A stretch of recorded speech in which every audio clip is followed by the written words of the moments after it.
Resident Evil was an entry that breathed new life into a franchise formula that was beginning to become a bit stale. Thanks to some clever moves made by Capcom, the game was able to bring the series back into the mainstream gaming popularity and created an experience that is regarded as being the best horror game of all time. The main criticism of the series before the launch of Resident Evil 7 is that it no longer felt scary, which is true when you look at Resident Evil 5 and 6, which both felt like action games, so it was clear that Capcom needed the next entry to not only be scary, but more frightening than ever before. Sure, RE7 could have been yet another third-person horror game, but instead Capcom came out the gate swinging with a first-person perspective shift, and it paid off. From a narrative aspect, RE7 is one of the best games in the franchise. It's completely accessible to those not familiar with the deep lore of the long-running series, while still having enough references to make it a compelling next step for the overarching story. Alongside the puzzle solving, a large portion of the game's gameplay is its combat. Using guns, bombs, and other weapons, the players will fight smaller enemies and larger bosses. Ammo is limited, along with other key items like herbs, which you can use to make healing items. It's a gameplay loop that Resident Evil has been using for decades,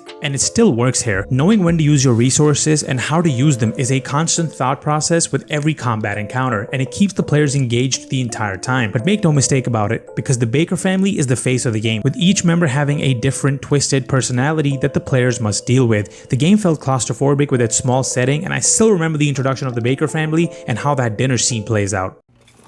Where am I? What the hell? Rise and shine, sleepyhead. It's time for supper. Who are all you people? Eat it. It's good. Dumb son of a bitch wasn't no good if it hit him. Lucas! Damn, old man, not again.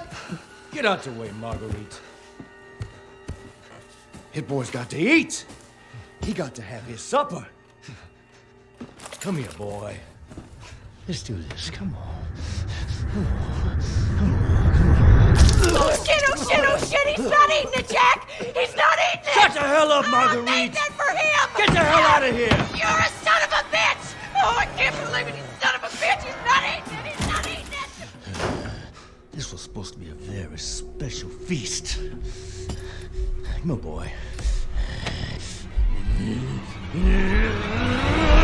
Resident Evil 7 isn't constantly bombarding you with enemies, set pieces, and cutscenes. The developers know when to just shut up and let your imagination do the work for them. Nervously wondering what lies around the next corner and imagining what it could be is more powerful than throwing an enemy at you. I mean, let's not forget, Resident Evil Village eased up on the tension curve because some players found RE7 too scary. Now that's saying something, and I kinda wish they hadn't done that. I mean, I enjoyed Village, but apart from the dollhouse section and the house fetus scene, no other area really created that fear factor, but maybe I'll make a separate video on Resident Evil Village. In many ways, Resident Evil 7 paved the way for the series, serving as a turning point that brought many fans back. Its success is clear, as the game has sold over 10 million copies as of 2021. This entry revitalized the franchise and for me will always remain as one of the best true horror games experiences of all time. Along with the core of the game, the environments, the characters, the constant loop of scary is one that I don't think has been matched by any other game, either before or afterward. I'm wondering what the upcoming Resident Evil 9 is going to look like, but until then, here's to Ethan Winters, the Bakers, a little house of horrors in Louisiana,